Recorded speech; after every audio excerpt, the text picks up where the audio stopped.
Good morning, students. Welcome to the next lecture. In the previous lecture, we were discussing about the dual nature, in which we saw it that the scientists proved it that they are the electromagnetic radiations.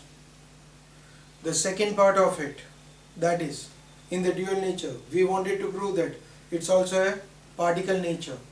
So, for any radiations, dual nature, we want to prove it today that particles, they are the particles. We want to prove it. Now, for it, we are having it as actually a first time Max Planck was a scientist who studied it related to these particles. He first time told it that whatever the radiations are there, they are having it as a particle nature. The reason is he wanted to explain it that these components are having some energy. If these compounds are having energy, that means we know it that energy can neither be created nor be destroyed. It can be simply transferred from one form to the another. So that means when these radiations are reaching to some surfaces, they are absorbed by the surface. So at that time, some energy transfer would have been taking place. So that means they are converted either into some particles. Mass is there, certain energy is there. So Max Planck proved it that energy for it, it's having it as an E is equals to h nu. Max Planck was the first time he proved that it's having it as an energy, which he compared it with a wavelength. Actually, he gave out the equation as E is proportional to frequency, h, it's a Planck's constant, proportionality constant. Its value is 6.626 into 10 raised to minus 34 joule. This was the first time Max Planck proved it. But later on, it was been the certain postulates he wanted to deal with it. So he told that the first factor, the surface which absorbs, or the one which emits,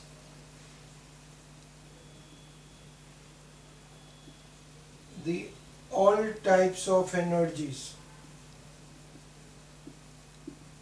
radiations, the surface which absorbs or emits all the types of radiations having different frequency.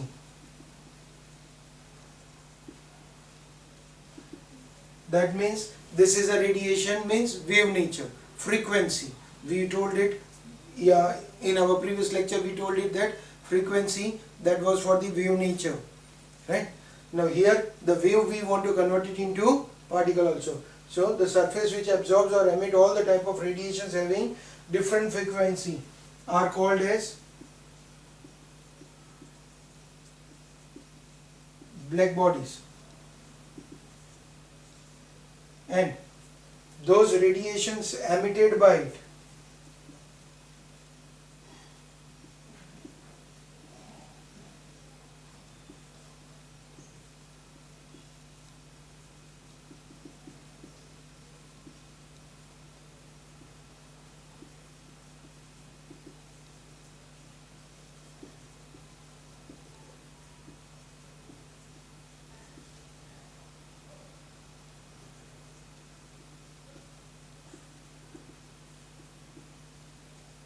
they are known as black body radiations. So this was the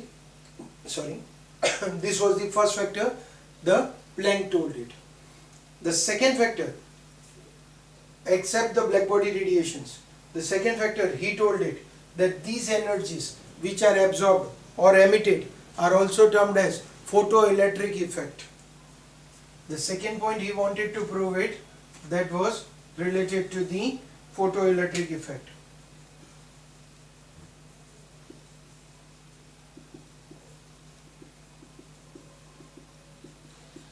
Now what is the meaning of the photoelectric effect? Now to explain this photoelectric effect, the Planck was being helpful by the another scientist. Now this photoelectric effect was explained by Hertz. The Planck was helped by Hertz. Now Hertz did an experiment. In his experiment, he told that the electrons which are ejected from the metal surface,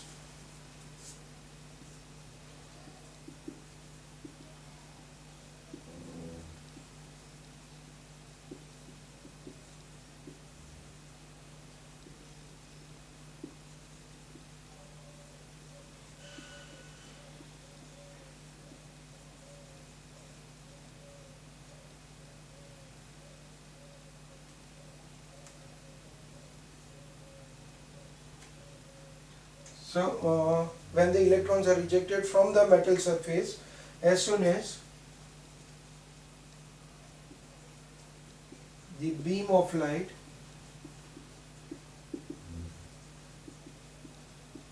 falls on that surface is known as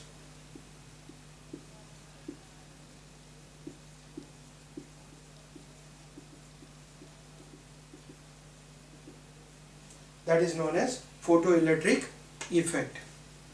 That means, just a moment ago the Planck was saying it, when anything falls onto the surface, they are being absorbed or emitted.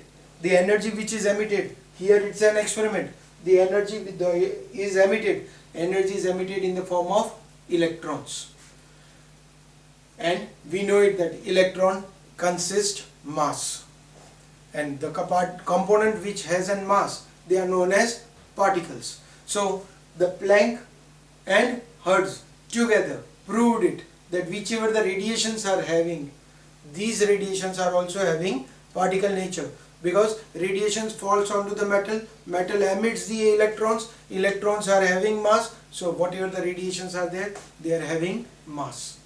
So Hertz proved it that the electrons which are ejected from the metal surface, as soon as the beam of light falls onto the surface, this is known as photoelectric effect. He also told it that if more electrons are emitted, the brightness of the light will be high. When more electrons are emitted, the brightness will be more. That means more energy is absorbed, more energy is emitted. So brightness increases. Like at present you can see it on the surface of the board. Energy is falling, it's been reflected. Energy of the light which is falling onto the particles, here the black colored components are there, they are absorbing all the lights, so they are black bodies. But the surface which is emitting the light, the white surface, it emits the light, it does not absorb, so radiations are given out, the same energy is transferred back. It is a photoelectric effect. One is a black body which absorbs or emits the light. The second one is a photoelectric effect. The same example, live example we are having it, because of the light falling on it. So radiations, at present we can say that the radiations which is not a sunlight, at present the radiation which is there is about the external source of electric current light, electricity light. You can say that it might be a tube light, right? So from that the light falls on it and it's been reflected, absorbed, emit, the shining on the surface. If more light falls at a particular surface, like you can see it in a particular surface, the more light is being emitted, because more amount of the energy is absorbed and more amount of the energy is released. So brightness of the light depends upon how much amount of the electrons are emitted back. So that is known as photoelectric effect. The another factor of it is, if I do it like this, the radiations are emitted back, but I am having a pen in my hand. Can you say that the same amount of the reflection is done by this board, the same amount of the light is reflected from the pen? No. There is a variation. That means the frequency is changed. Now in place of that, if I say that I am using the duster, it's a cloth, it's in my hand. Can you say that the same amount of the energy which is reflected by this board or by pen or by the cloth is the same? No. The minimum is there for the cloth, maximum is there for the board. So that means every component has its own minimum frequency. That is termed as threshold frequency.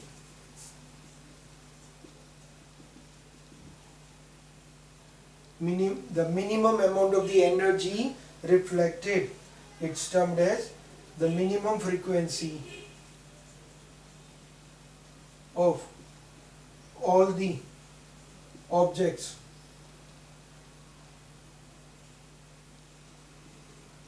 is different. The minimum frequency is indicated, the symbol is used as nu naught. Every component has its own frequency. But when this frequency, minimum frequency,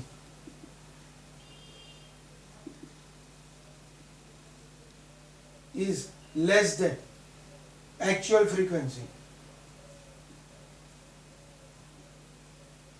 that means I am saying it as nu naught is less than nu, or you can say that nu is greater than nu naught.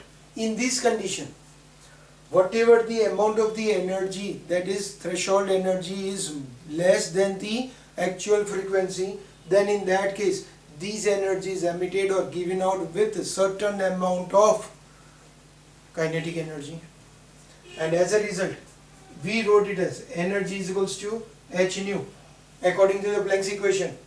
But when you are having it as a nu naught, then in that case what will happen?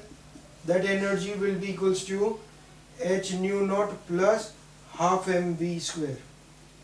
You will get it as h nu naught is equals to half mv square. So giving it the equation 1 and 2 and comparing it, we get it as h nu is equals to h nu naught plus half mv square, right, under the condition when your frequency is greater than threshold frequency. So this is the one of the equation.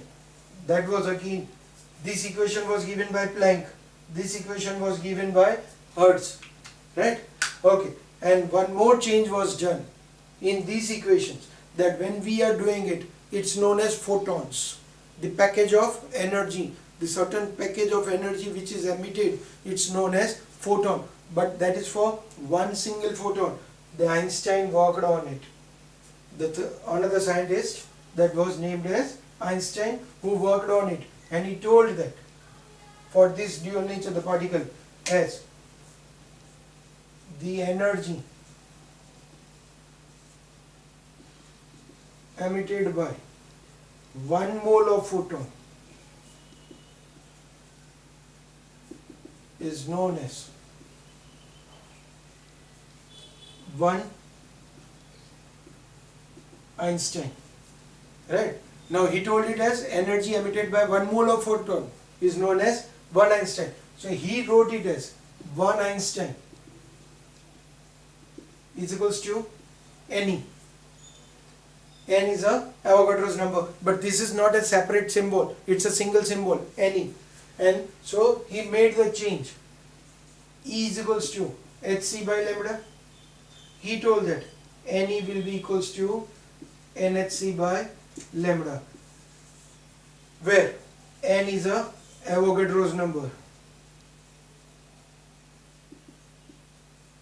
6.022 into 10 raised to 23. H, it's a Planck's constant, that is 6.626 into 10 raised to minus 34 joule. C is velocity of light, and that is 3.0 into 10 raised to 10 meter per second, right? And lambda is wavelength. Now, while doing the sum, be careful, don't cancel out these n and n. This is a one symbol, it's a single symbol Ne, it's not a multiple. So this n and this n won't be cancelled out. E is equals to Hc by lambda, value of 1 Einstein is equals to nhc by lambda. So that was the another equation which also proved it that they are particles, right? So this scientist Planck, Hertz, Einstein proved it that they are particles, right? Okay, still we are having further theories. Still we will be having it as in another factors also to prove related to these radiations having a dual nature as a wave as well as particle. But before going for it, we will be having it as in certain numericals to be done on it, right? Which are those numericals? So we will be doing it, those numericals, in our next lecture, but particularly for this dual nature, which are the formulas that we will be coming across for doing it. We are having it as in frequency is equals to c by lambda, right? Actually frequency we also got it as 1 by time,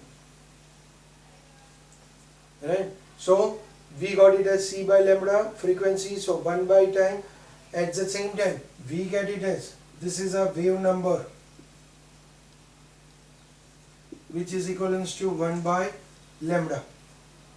This is a one term that we will be coming across as a wave number of the waves that are passing through in a specific time period. So that we are writing it as wave number that is equals to 1 by lambda. These are all on the basis of radiations.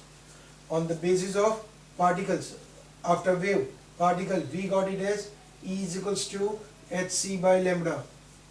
We also got it as h nu, sorry, E is equals to h nu. So we get it as h nu. Another factor as h nu is equals to h nu naught plus half mv square, and we got it as Ne is equals to nhc by lambda. So these are the formulas. On the basis of these formulas we are going to do it, the numericals, in our next lecture, right? Within a fraction of time we'll start with our next lecture. Thank you.